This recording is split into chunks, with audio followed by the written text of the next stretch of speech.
अब बुढ़ा और बुढ़िया ने वहाँ छोड़ा और उनको महीने के 10-20 रुपये देने लगे। पहले 10-20 रुपये बहुत ज़्यादा होते थे, 20,000 के करीब होते थे।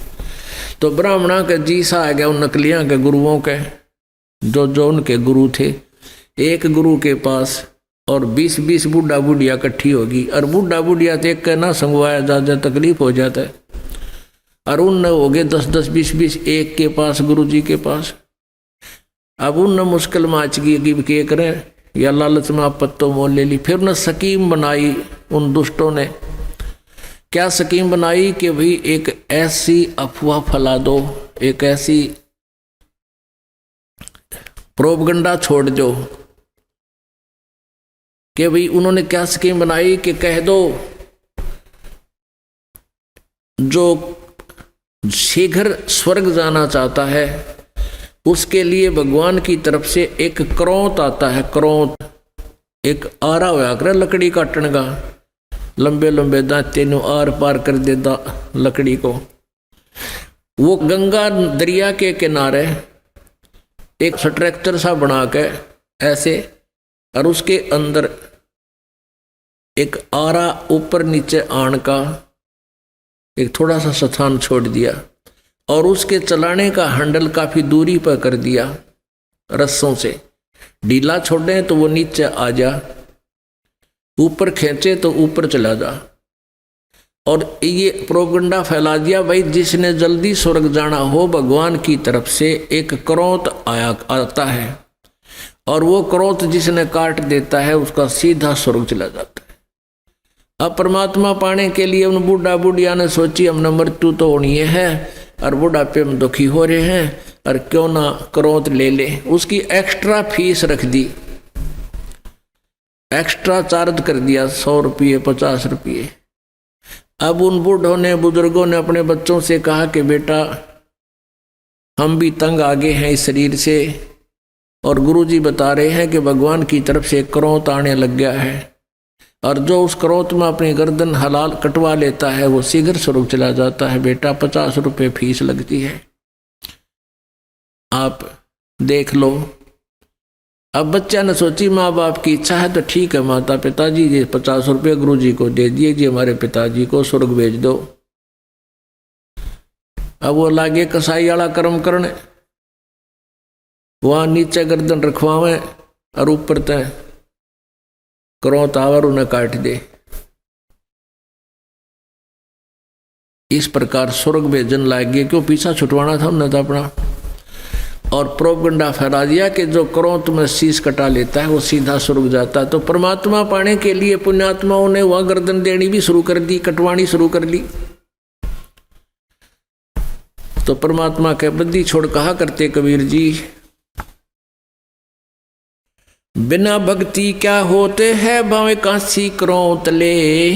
क्रोंत आरे न बोला करते, वो आरी लंबा आरा होया करता है।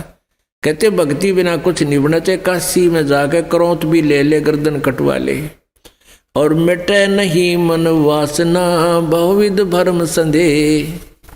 जैसे वो काशी के लोगों ने, उन पंडितों ने ये अफवाह फैला रखी थी कि जो मगर मरता है, मगर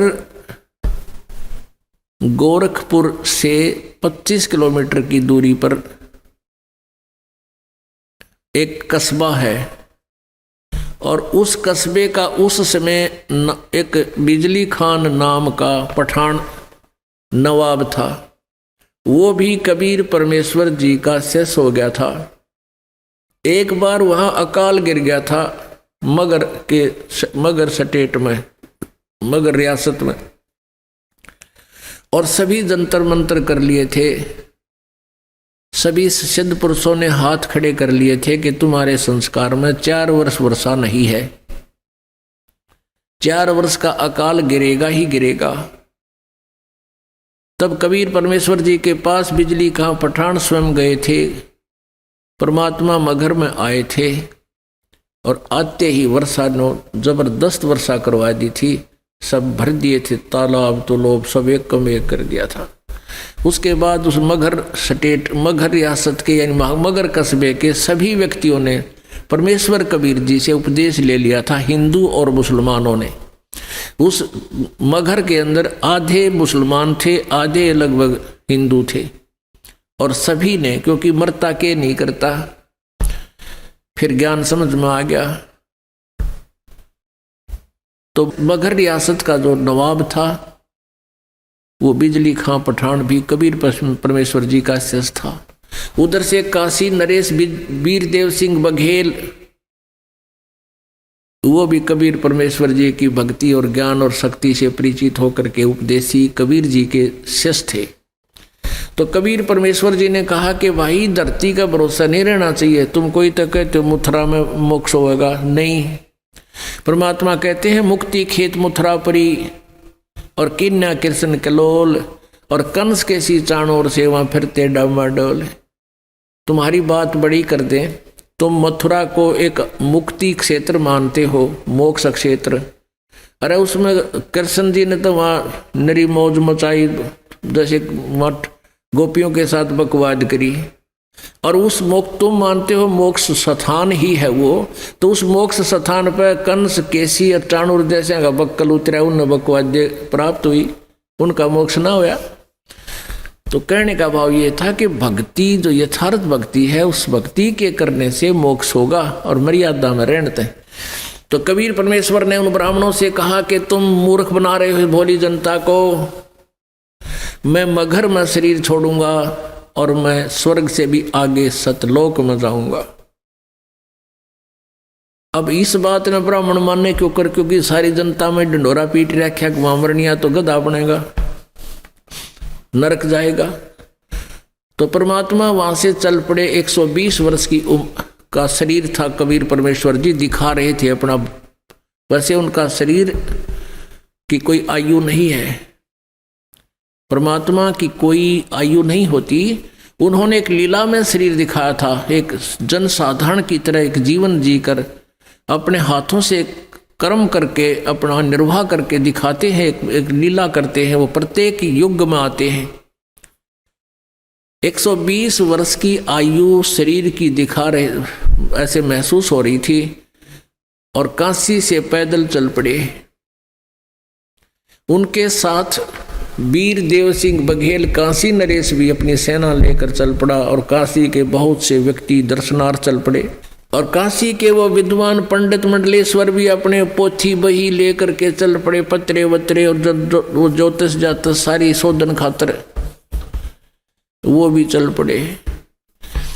वीरदेव सिंह बघेल सेना इसलिए लेकर चला था कि मैं गुरुदेव जी के शरीर को यहाँ लाऊंगा जब ये शरीर छोड़ देंगे, और हिंदू रीति से इनका अंतिम संस्कार करेंगे। हम मुसलमानों के हाथ अपने गुरु जी के शव को नहीं जाने देंगे। अब बिजली खां पठान मुसलमान को जब ये पता चला कि गुरुदेव यहाँ आ रहे हैं, और काफी व्यक्ति भी दर्शनार्थ आ रहे हैं, और गुरुजी यहाँ पर अपना जीवन लीला अंत करेंगे, और वीरदेव सिंह काशी नरेश हिंदू के इरादे से भी परिचित हुए कि वो शरीर को लेकर जाएंगे। तो बिजली खां पठान ने भी अपने मुसलमानों से सलाह की। तो मुसलमानों ने कहा कि हम अपने गुरुदेव के, अपने पीर के शरीर को हिंदुओं को नहीं देंगे, हम मुसलमान रीति से अंतिम संस्कार करेंगे, और यदि ये नहीं मानेंगे तो आपस में युद्ध भी करके प्राप्त करेंगे। जब परमेश्वर कबीर जी वहां पहुंचे तीसरे दिन पैदल चल के, क्योंकि बनारस से काशी से मगहर लगभग 200 किलोमीटर के आसपास है। तो बिजली खां पठान से ने प्रणाम किया, कहा गुरुदेव। परमात्मा ने अपना कारण बताया वहां पहुंचने का, और कहा कि बिजली खां मैं स्नान करूंगा, पानी की व्यवस्था, जल की व्यवस्था करो। बिजली खां पठान ने कहा गुरुदेव जल ला रखा आपके लिए, शुद्ध जल स्नान के लिए। परमेश्वर ने कहा, कबीर जी ने कहा कि मैं बहते पानी में दरिया में स्नान करूंगा। अब बिजली खां पठान ने कहा कि यहाँ एक दरिया बहती थी, आमी नदी, लेकिन वो भगवान शंकर ने श्राप दे रखा है, उसका पानी खत्म हो गया, वह सूखी पड़ी है। परमेश्वर जी ने कहा कि चलो दिखाओ मुझे कहाँ है वो आमी नदी। जहाँ परमेश्वर खड़े थे वहाँ थोड़ी सी दूरी पर, 2-3 एकड़ के दूरी पर, 600 फुट की दूरी पर वो दरिया सूखी पड़ी थी।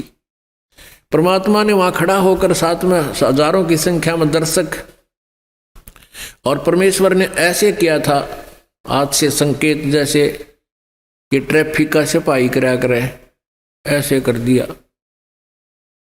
क्या देखते हैं कि थोड़ी सी दूरी पर एक बहुत बड़ा धमाका हुआ और एकदम पानी से भरकर नीचे से पानी इतना जोर से निकला और पूरी दरिया भरकर चल पड़ी। बोलो सतगुरुदेव।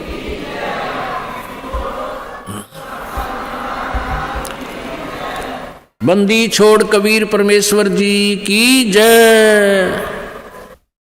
सबने स्नान किया, जलपान किया, स्नान किया, जल पिया। फिर परमेश्वर जी ने कहा कि भाई 1-2 चादर लाओ, एक नीचे बिछाऊंगा, एक ऊपर ओढ़ कर लेटूंगा। फिर परमेश्वर ने पूछा कि भाई बिजली खां पठान तुम सेना किस लिए लाए हो, वीर देव सिंह बघेल तुम सेना किस लिए लाए हो।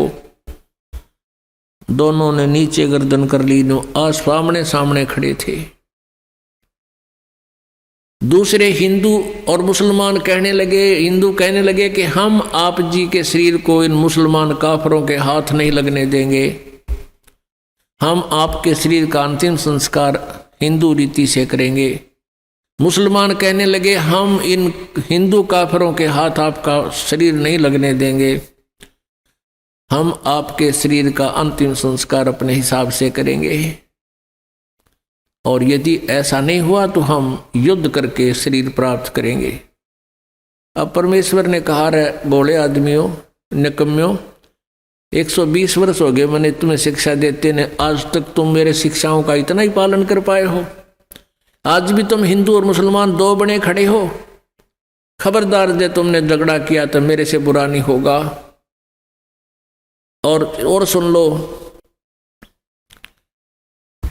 इसके अंदर मेरा शरीर नहीं मिलेगा तुम्हें। लेकिन यह जच्चा ना थी उनके। फिर भी अगर तुमने झगड़ा नहीं करना है, एक सदर तुम ले लेना, एक मुसलमान ले लेंगे, एक हिंदू ले लेंगे, और सदरों के बीच में जो भी वस्तु मिले आधी आधी बांट लेना। तुम लड़ियो ना भाई, ना तो विनाश हो जाएगा, गृह युद्ध शुरू हो जाएगा, आपसी जुल्म हो जाएगा, महाभारत से भयंकर युद्ध हो जाएगा। लेकिन उनके मन में न्यू थी कि एक बार गुरुजी शरीर छोड़ दे फिर तुम आप देख लेंगे। हाँ, फिर हम न मानना किससे कि नहीं, अपने हिसाब तक कराएंगे हम। अब परमात्मा ने ऐसा ही किया, शरीर तो उनका साथ ही गया था, छोड़ा नहीं था। लेकिन क्या हुआ, जितने सबके समान था, सब जैसे चादर ओढ़ी थी ऊपर के और शरीर के ओढ़ा हुआ जैसे महसूस होता, इतने ही शरीर के आकार के फूल बन गए, सुगंधित फूल। और परमात्मा आकाश में जाकर आकाशवाणी की कि भी देख लो ब्राह्मणों, देखो मैं जा रहा हूं सतलोक को। जब आकाश में देखा तो परमात्मा का नूरी शरीर तेजों में शरीर हो गया और ऊपर आकाश को जा रहे हैं, और ये आकाशवाणी करते जा रहे हैं और कहते हैं उठा लो पर्दा, इसमें नहीं है मुर्दा। चद्दर उठा के देखा, उसमें सुगंधित फूल पाए।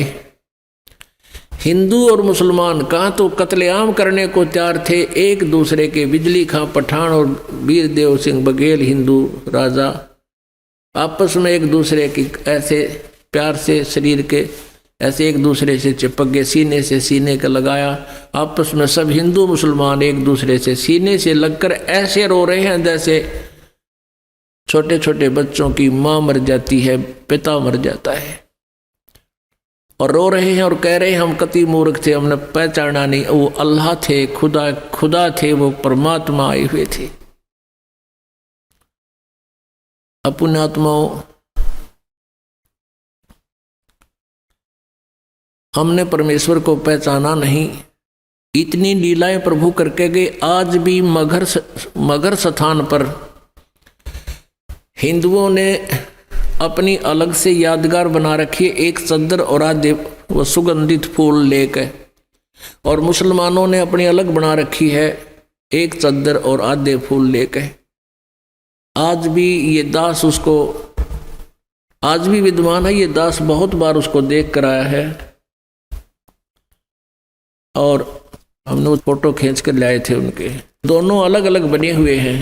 3 बार ये दास भी संगत को साथ ले जाकर दिखा कर लाए, प्रमाण करने के लिए कि हम सुना करते हैं वो सच्चाई है।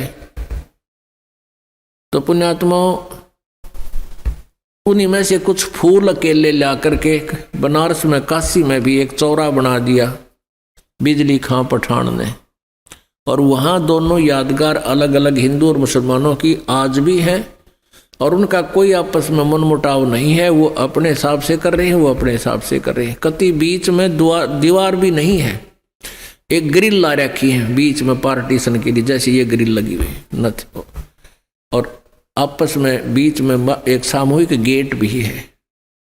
दर्शक जाते हैं, दोनों को देख कर आते हैं। अपने आत्माओं, परमात्मा कहते हैं कि सतगुरु संगत छोड़ के चाहे लाख वर्ष जप कीन, इंद्री कर्म ना मोक्ष होवे फिर काल के अधीन। जो भक्त कुछ दिन इस भक्ति को करके किसी भी कारण से दुर्भाग्य उनका होता है, वो विमुख हो जाते हैं, वो भक्ति यहाँ से यहाँ आना छोड़ देते हैं, गुरुजी से उसका अपना संपर्क समाप्त कर लेते हैं। और वो कुछ एक ऐसे नालायक थे, अनजान अनाड़ी थे, वो कहने लगे कि हम तो घर पे भक्ति कर लेंगे। पुण्यात्माओं, परमात्मा कहते हैं सतगुरु संगत छोड़ के अर्चे लाख वर्ष जप कीन, इंद्री कर्म ना मोक्ष होए, ना तो कोई कर्म कटे और ना ही मुक्ति होए फिर काल के अधीन। पुण्यात्माओं, हमें यहाँ से 21 ब्रह्मांड काल के और 7 संग ब्रह्मांड इस परब्रह्म के, इनको पार करके जाना है। और जब यहाँ से भक्ति युक्त प्राणी चलता है, यदि उसके साथ सतगुरु नहीं है, वो नहीं जा सकता 10 कदम भी। रास्ते में पता नहीं कितने कितने बखेड़े हैं। ये काल का बहुत भयंकर जाल है। हमने उन्हीं रास्तों से जाना होता है, जैसे हम शरीर में ही हमारे कमल बने हुए हैं।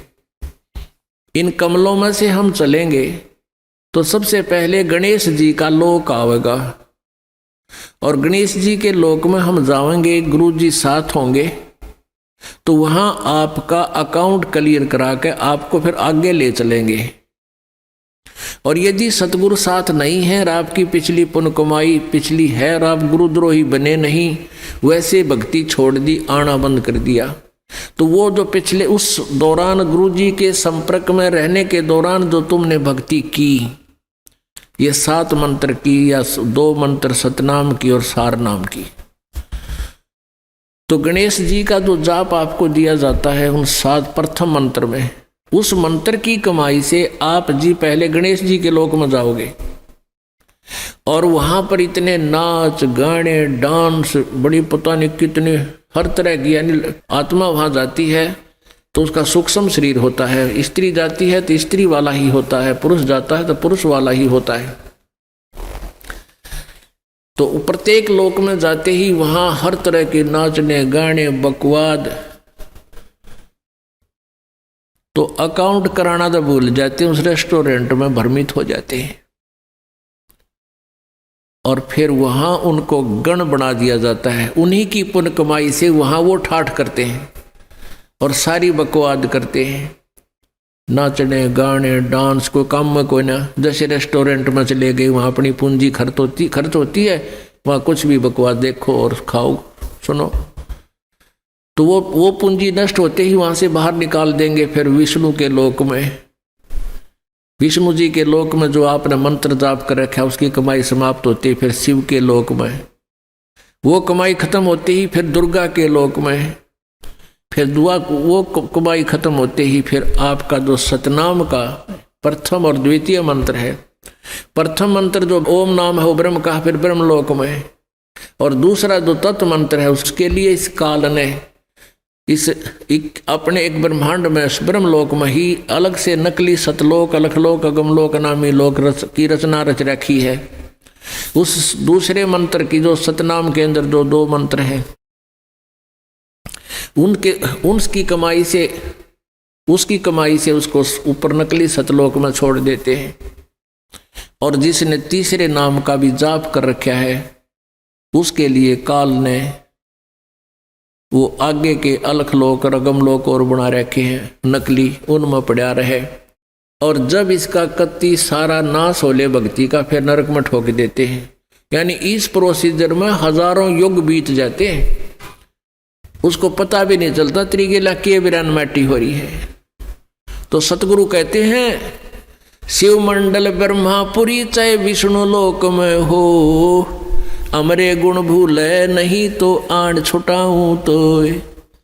अब कई पुण्यात्मा कोई ज्ञान तो खूब सुन लिया और कोई दुर्भाग्यवश यहाँ से दूर भी हो गए, तो वो फिर इससे या तो शिव मंडल में, शिव के लोक में, या ब्रह्मा के लोक में, या विष्णु के लोक में जा रहा है, फिर वहाँ कमाई वह मौज मार रहा है। तो उसके हृदय में यो ज्ञान अंतःकरण में समाया हुआ है, तो उसको याद आएगा कि गुरु जी तेनू क्या करते। कबीर परमात्मा के ज्ञान को बताते थे, यहाँ तो हमारी पूंजी नष्ट हो रही है, हम तो गलत आ गए, हमने तो यहाँ नहीं आना चाहिए था। कहता वहां भी तू हृदय से रोएगा ना मेरे लिए कि भगवान मैंने छुटा लो, कहते वहां से भी तुझे छुड़ा लाऊंगा। अब देखो पुण्यात्माओं, ये सु अवसर आपके लिए, जय इसमें पार तय होगे तो होगे, नहीं यू किया हुआ कर्म शुभ तुम्हारे साथ रहेगा, फिर उसका फायदा क्या होगा, के बनेगी। परमात्मा कहते हैं शिव मंडल ब्रह्मापुरी चाहे विष्णु लोक में हो और हमारे गुण बोलना नहीं थे, वहां भी आण छुटाऊं तो ही। मान ले आप चले गए गुरु जी से, यहाँ से विमुख हो गए और आप चले गए विष्णु जी के लोक में, और वहां आपको याद आएगी, ओहो रही हम तो गलत आ गए भगवान, यहाँ तो बहुत गलत आ गया, हमारी पूंजी नाश होगी। वहां भी आप रोने लग गए तो वो मालिक परमेश्वर आएंगे और वहां से भी आपको ले जा करके कहाँ रखेंगे। यहाँ एक मिनी सतलोक है, प्रत्येक ब्रह्मांड में एक मिनी सतलोक है, परमात्मा का अपना राजदूत भवन है। जैसा प्रत्येक देश में प्रत्येक देश का एक राजदूत भवन होता है, ऐसा परमेश्वर का एक स्थान है। तो उन आत्माओं को जिनकी पूंजी व्यर्थ ना होने दी, जिन याद आएगी, उनको वहां से लेकर वहां रख देंगे अपने मिनी सतलोक में और बीज रूप में। और वहां परमात्मा के लोक में, मिनी सतलोक में परमेश्वर की तरफ से सब आपको सुविधाएं आहार मिलेंगे, उसे आपकी पूंजी नष्ट नहीं होगी। उस वापस फिर उस पूंजी के आधार से आपको फिर पटकेगा परमात्मा सतयुग में। सतयुग में आप हजारों लाखों वर्ष जियोगे, लेकिन साधना गलत करोगे, क्योंकि आप नीचे आने के बाद भगवान की गति नहीं मानते और जैसा भी काल ने भ्रमित कर रखा है वही साधना पर लगे रहोगे। लेकिन वो सुविधाएं, वो सुख आपको होंगे पूर्व जन्म की कमाई से, भक्ति से। और आप सोच रहे होगे कि मैं जो भक्ति कर रहा हूं, ये साधना कर रहा हूं, मुझे इसी से सुख है। इस प्रकार सतयुग त्रेता द्वापर में आप अपने पुण्यों का नाश कर लोगे, कभी राजा बनोगे, कभी पृथ्वीपति बनोगे, कभी स्वर्ग में जाओगे हैं, और फिर आप कलयुग में होगे। और कलयुग में आपका मानव जन्म होगा, फिर यही प्रोसीजर फिर होगा आपको, फिर कभी आकर के हजारों लाखों युगों के बाद ये सुअवसर प्राप्त होगा।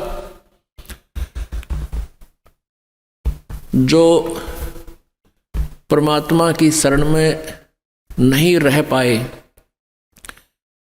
अभी आपको बताया दो प्रकार भक्ति नाश होता है। एक तो परमात्मा से विमुख हो गए और उन्होंने अपने सभी मंत्रों की कमाई ऊपर ब्रह्मालोक, विष्णुलोक, शिवलोक, दुर्गालोक, ब्रह्मलोक और अलखलोक, अगमलोक में नकली में समाप्त कर दी। उसने तो कई लाख युगों के बाद फिर मनुष्य जीवन यहाँ पृथ्वी पाओगा, और फिर सतयुग त्रेता द्वापर में जो शेष कमाई है वह खोएगा। फिर कलयुग में ही, किसी कलयुग में दाव लगे तो लगे इस समय जन्म होने का। एक दूसरा वो होगा जो परमात्मा याद आ गया विष्णु लोक में जाकर, उसको परमात्मा ले गए छुड़ा कर अपने रख लिया मिनी सतलोक में, और वहां से फिर पटक दिया। तो वो भी सतयुग से जन्म लेता हुआ बीच में राजा, चक्रवर्ती राजा, पता नहीं के बन के अपने पुनों को बहुत को नष्ट फिर भी कर लेगा। और फिर कलयुग में इसी समय बिचली पीढ़ी में ही दाव लगेगा, लगे तो लगे ना भी लगे।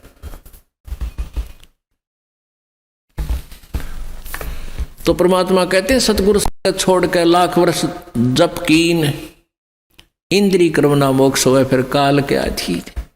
जब ये प्राणी यहां से चलता है, आगे नरी अप्सराएं नाच रही होती हैं या युवा देवता होते हैं, दोनों तरफ के मेल फीमेल अट्रैक्शन करने के लिए इसने पूरा जुगाड़ कर।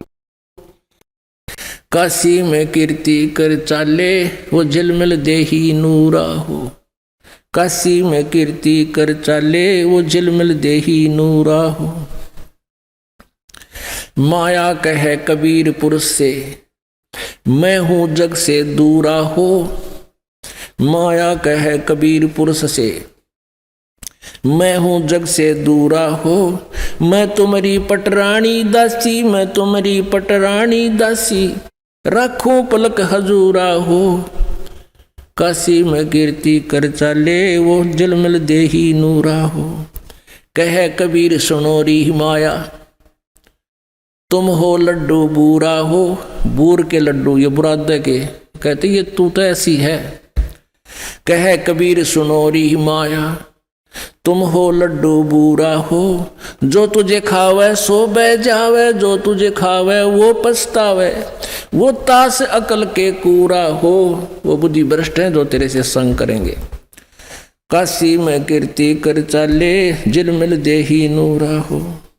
श्वेत मुकुट जहाँ श्वेत छत्र है, ओए होए, श्वेत मुकुट जहाँ श्वेत छत्र है, बाजे अनहद तूरा हो। दास गरीब कहे सुन माया, कहे कबीर सुनो री माया, हमसे रहियो दूरा हो। काशी में कीर्ति कर चाले वो झिलमिल देही नूरा हो। देखा मगर जहूरा सतगुरु, देखा मगर जहूरा सतगुरु, देखा मगर जहूरा हो। काशी में कीर्ति कर चाले वो झिलमिल देही नूरा हो। काशी में कीर्ति कर चाले वो झिलमिल देही नूरा हो। आप परमात्मा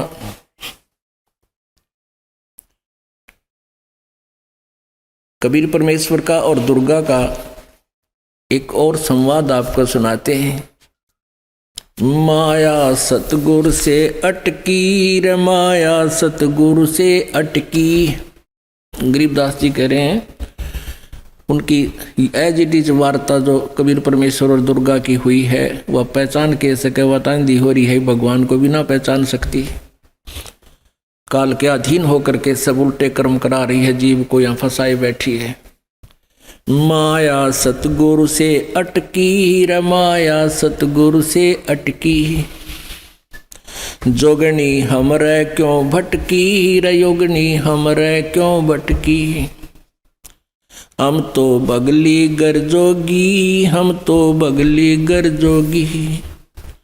हम नहीं माया के भोगी, हम ना माया के भोगी। तो मैं झगड़ा है भारी, तो मैं झगड़ा है भारी।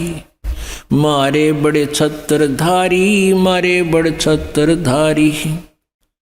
अब दुर्गा कहती है सेवा करसो मैं निकी, सेवा करसो मैं निकी। परमात्मा कहते हैं हमको लागत है फीकी, हमको लागत है फीकी। अब दुर्गा कहती हमारी सार नहीं जानी, हमारी सार नहीं जानी। अब परमात्मा कहते हैं अरे तो घाल देई घाणी, अरे तो गाल देई घाणी, चलती फिरती क्यों नाही तू, चलती फिरती क्यों नाही। परमात्मा कहते तू जाती क्यों ना, जा यहाँ से। हम रहते अवगत पद माही, हम रहते अवगत पद माही, अरे तू गैली है गोली, अरे तू गैली है गोली, दाग लगावेगी चोली, दाग लगावेगी चोली। दुर्गा बोली मेरा अंजन है नूरी, मेरा अंजन है नूरी, मेरा शरीर कहते नूर का है, अंदर में कै कस्तूरी, अंदर में कै कस्तूरी। परमात्मा बोले तुम किसी राजा पे जाओ, तुम किसी राजा पे जाओ, हमरे मन नहीं भावो, हमरे मन नहीं भावो। दुर्गा कहती है मैं तो अर्धंगी दासी, मैं तो अर्धंगी दासी। परमात्मा बोले हम तो अनहदपुर वासी, हम तो अनहदपुर के वासी, हमरा अनहद में डेरा, हमरा अनहद में डेरा, अंत ना पावेगी मेरा, अंत ना पावेगी मेरा। हम तो आद जुगादिनी जी, हम तो आद जुगादिनी जी, अरे तुझे माता कहूँ अकधी, अरे तुझे माता कहूँ अकधी। अब दुर्गा जब नहीं पार बसाई, अब मैं देऊंगी गाली, अब मैं देऊंगी गाली, हम तो जोगी ब्रह्मचारी, हम तो जोगी ब्रह्मचारी, आसन बांधूंगी जिंदा, आसन बांधूंगी जिंदा, गल में डारूंगी फंदा, गल में डारूंगी फंदा, आसन मुक्तारी माई, आसन मुक्तारी माई, तीन लोक ना अंगाई, तू तीन लोक ना अघाई, यानी छेके नहीं। परमात्मा कहते हैं तीन लोक के देवताओं की दुर्गति कर रही, इनमें नहीं छक्की तू, हमरे द्वारे क्यों रोवो, हमरे द्वारे क्यों रोवो। परमात्मा कहते हैं मेरे सामने क्यों रो रही है कि तेरी दाल गले नहीं, हमरे द्वारे क्यों रोवो, हमरे द्वारे क्यों रोवो, किसी राजा राणा को जोवो, किसी राजा राणा को जोवो, तू तो जोगनी है खंडी, तू तो जोगनी है खंडी, मोरा फेर चली लंडी, मोरा फेर चली लंडी। परमात्मा कहते हैं फिर मुंह मोड़ कर चल पड़ी वह लंडी नालायक।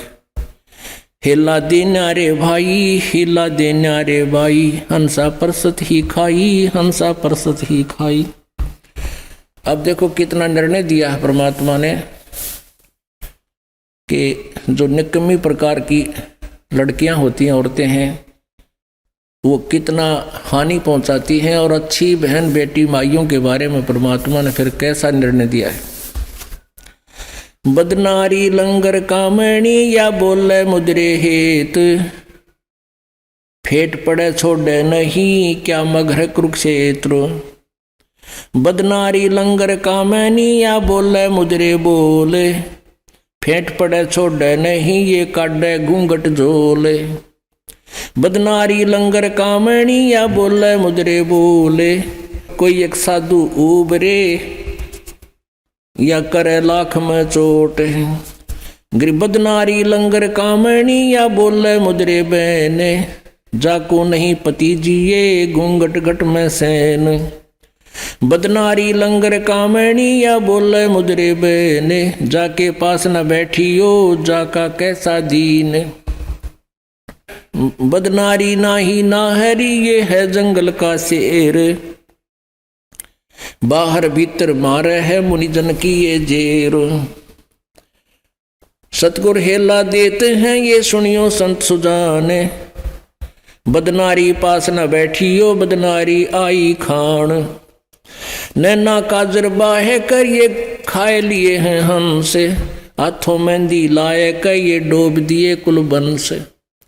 अपने आत्माओं हम अपनी बहन बेटियों को जो उपदेश लेती हैं उनको ये इस प्रकार के आडंबरों से मना करते हैं। ये अच्छी बहन बेटियों की नहीं होती। मेहंदी लगाना और फंड करना है, नाखून पालिश, ये तो बकवादों की बातें होती हैं। इसलिए हमने भक्त बनना है, अच्छा समाज बनाना है, तो भगवान के आदेश अनुसार ही चलना होगा। नैनो काजर बाह कर ये खा लिए हैं हमसे, हाथों मेहंदी लाए कर ये डोब दिए कुलबन से, उल्टी मांग भराए कर ये मंजन कर हैं गाते, मिठी बोले मगन होवे ये लावे बहुवित घात, माया काली नागिनी ये अपने जाए खाते, कुंडली में छोड़े नहीं सो बातां की बात है। अपने आत्मा अब ये सारा व्यवस्था ज्योति निरंजन काल और दुर्गा के कंट्रोल से चल रहा है। अब जो भी यहाँ प्रभाव प्रत्येक प्राणी में है, ये तीनों गुणों के दबाव से होता है, और इन दोनों ने ही अपने संयोग से इनको रजगुण तमगुण सतगुण युग बना रखा है। इनके प्रभाव से ये सारा कुछ हो रहा है। फिर क्या बताते हैं, जैसे यह माया दुर्गा और ये काल का जो जाल है, ये कुंडली बतावें। कुंडली जैसे एक नागिनी अंडे पैदा करती है, जब अंडों से बच्चे बनने का समय आता है तो अंडों के चारों तरफ वो अपने पूंछ से दूम से चक्कर लगा लेती है, कुंडली लगा लेती है, और अपने मुंह को मोड़कर उनको फोड़ती है। अंडों को फोड़ देती है, उनमें से बच्चे निकल जाते हैं। वो निकल कर बच्चों को भी आभास होता है तुम्हारी माँ खाएगी तुम्हें, तो वो बारी बारी खाना शुरू कर देती है। जब तक वो एक बच्चे को खाती है तब तक दूसरे चेष्टा करते हैं उस कुंडली माँ के शरीर के ऊपर से चढ़ चढ़ा कर बाहर, जब उस कुंडली तो बाहर तक पड़ गया, निकल गया तो बच गया, और जब उस कुंडली में उसका ठा गया सारा न खाओगी। तो अब हम इस काल माया की काल की कुंडली में हैं, और ईब ये समय है यहाँ से निकलने का। जो निकल गए तो बच गए, ना तो ये फिर दुर्गति में ऐसे ही रखेगा। इसने कुंडली मार रखी। तो कुंडली में तो कौन कौन निकले? कुंडली में से निकले रे दास दत्त संग कबीर, सुखदेव ध्रुव प्रहलाद से नहीं निकले रणधीर। इस माया की कुंडली से कौन कौन निकले? रविदास जी और दत्तात्रेय कबीर परमेश्वर की शरण में आकर उनका उद्धार हुआ, अन्यथा नहीं। और सुखदेव ध्रुव प्रहलाद से ये नहीं निकले रणधीर। ना ध्रुव ना प्रहलाद और ना सुखदेव ये सतलोक नहीं गए, लेकिन आम व्यक्ति से अधिक साधना करके इन्होंने एक अच्छा स्थान प्राप्त करके काल की ये कुंडली में। कुंडली में से निकले सुल्तानी और बाजीद, गोपी चंद ना भरतरी लाई डाक फरीद। ना गोपी चंद निकला ना भरतरी निकला, वो शेख फरीद निकला और सुल्तान बाजीद निकला। सुल्तानी अधम सुल्तान अब्राहम अधम सुल्तानी और वाजीद जी और शेख फरीद ये कबीर परमेश्वर की शरण में आकर निकले। ना गोपी चंद पार हो पाया ना भरतरी, लेकिन अन्य व्यक्तियों से अधिक अच्छी साधना उन्होंने की, लेकिन है कुंडली में। जनक विदेही ना उबरे ये नागनी बांधी डाढ़, नानक दादू उबरे भाई ले सतगुरु की आड़। नानक जी और दादू जी कहते हैं ये सतगुरु की शरण में आकर ही इस काली नागन की कुंडली से बाहर हुए। 3 लोक घाणी घली ये 14 भवन बिहंड, माया नगनी खा लिए है सकल दीप नौखंड। अब अच्छी बहन बेटी माइयों के बारे में कलम तोड़ महिमा गाई है गरीबदास साहिब जी ने। भाई बोलूंगा निष्पक्ष हो जो चाहो सो कीने, के अपनी क्या और की ये सब ही बदनार मलीन। अब अच्छी नारियों के बारे में, बहनों के बारे में, माइयों के बारे में क्या कहते हैं? गरीब नारी नारी भेद है, एक मैली एक पाक। पाक माने पवित्र अच्छी, मैली माने निकम्मी। और जा उदर धुर उपजे जाकी भरिए साख। जिस देवी के उदर से ध्रुव जैसे महान आत्मा उत्पन्न हुए, ऐसी देवी सराहनीय है। कामनी कामनी भेद है, एक मैली एक पाक। जा उदर प्रहलाद थे, जाकू जोड़ू हाथ। जिस माता के गर्भ से प्रहलाद जैसी पुण्यात्मा को जन्म हुआ, ऐसी माता आदरणीय है, उसको प्रणाम करता हूं। कामनी कामनी भेद है, एक उज्जवल एक गंधे। जा माता प्रणाम है जहाँ बर्तरी गोपी चंद, गोपी चंद बर्तरी जैसी आत्माएं जिन माताओं से जन्म लिया वो माताएं भी आदरणीय हैं। कामनी कामनी भेद है एक हीरा एक लाल, दत्त गोसाई उतरे अनसुईया के नाले। कामनी कामनी भेद है एक रोजम एक हंस, जनक विधेयी अवतरे धन माता कुल बंस। नारी नारी क्या करे नारी बहुगुण भेव, नारी नारी क्या करे नारी बहुगुण भेव। जा माता कुर्बान है जा उपजे सुख देव। नारी नारी क्या करे नारी कंचन कूप, नारी से ती उपजे वो नामदेव से भूप। नामदेव जैसे महान आत्मा जिस माँ से जन्म लिया तो ऐसे नारी नारी में बहुत अंतर है। एक वो पुण्यात्मा जिसने ऐसे पवित्र पुत्र को जन्म दिया वो माँ नेक नारी है। नारी नारी क्या करे नारी कंचन कूप, नारी से ती उपजे ये नामदेव से भूप। गरीब नारी नारी क्या करे नारी भक्त बिलास, नारी से ती उपजे ये धना भगत रविदास।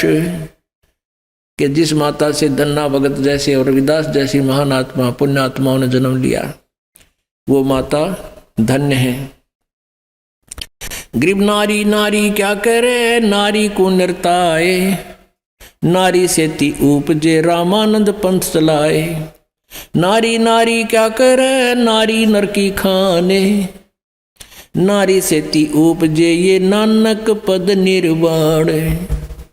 कहते हैं प्रत्येक नारी को नहीं पिछड़ा रहे हम, नारी तो नर की खान है, यानी मनुष्य को उत्पन्न करने वाली माता ही नारी एक खान है, यानी इसी से उत्पन्न होते हैं। और नारी से ती उपजे नानक जी जैसे महान आत्मा। नारी नारी क्या करे नारी सरगुण बेले, नारी से ती उपजे ये दादू भक्त हमेल।